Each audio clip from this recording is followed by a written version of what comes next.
First basic NCERTs అన్నీ మనం complete చేయాలి.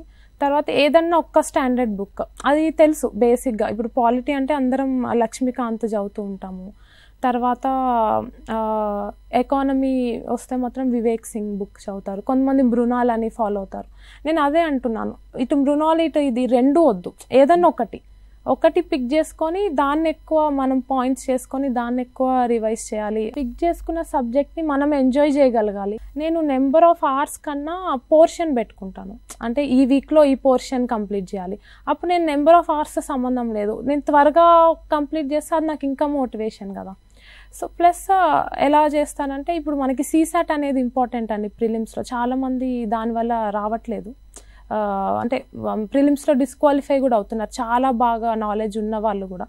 సో కొంచెం సేపు సీసాట్ మ్యాథ్స్ చేస్తుంటే అదే ఒక బ్రేక్ లాగా అనిపిస్తుంది కదా. నేను ఏదన్నా 2 సబ్జెక్ట్స్ తీసుకుంటాను, అంటే మనకి ఇంట్రెస్ట్ ఉన్నవి మన స్ట్రెంగ్త్ లాగా కొన్ని సబ్జెక్ట్స్ అనిపిస్తాయి, కొన్ని డ్రైగా అనిపించవచ్చు. సో ఎలా ఉండాలంటే స్కెడ్యూల్ వేసుకునేటప్పుడు ఆ సబ్జెక్ట్ ఉండాలి, ఇది ఉండాలి, మధ్యలో సీసాట్ చేస్తూ ఉండాలి, న్యూస్ అప్డేట్ చేస్తూ దాన్ని మనం ఇంపార్టెంట్ నోట్స్ చేసుకుంటూ ఇలా చేస్తే మనకి మంచిగా అనిపిస్తుంది. దీంట్లో హాబీస్ ఉంటాయండి. హాబీస్ ఇంటర్వ్యూలో మనల్ని వాళ్ళు అడుగుతారు, దాని మీద క్వశ్చన్స్ కూడా ఉంటాయి, మనం మెన్షన్ కూడా చేస్తాం హాబీస్ని.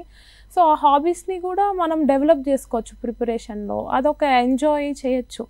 ప్లస్ గ్రూప్స్లో ప్రిపేర్ అవ్వడం కూడా ఫైన్. అంటే విత్ ఇన్ 2-3 పీపుల్ ఎవరైతే లైక్ మైండెడ్ ఉంటారో మనం ఒకళ్ళ ఆన్సర్స్ ఒకళ్ళు కరెక్ట్ చేసుకోవచ్చు, సజెషన్స్ ఇచ్చుకోవచ్చు, లేకపోతే ఎక్స్ప్లెయిన్ చేసుకుంటూ అట్లా ప్రిపరేషన్ని అయితే ఎంజాయ్ చేయొచ్చు. అదేం పెద్ద స్ట్రెస్ఫుల్ ఈవెంట్ అన్నట్టుగా అయితే తీసుకోకూడదు. అప్పుడే మనం ఇన్ని ఇయర్స్ దీనిలో రాగలుగుతాం.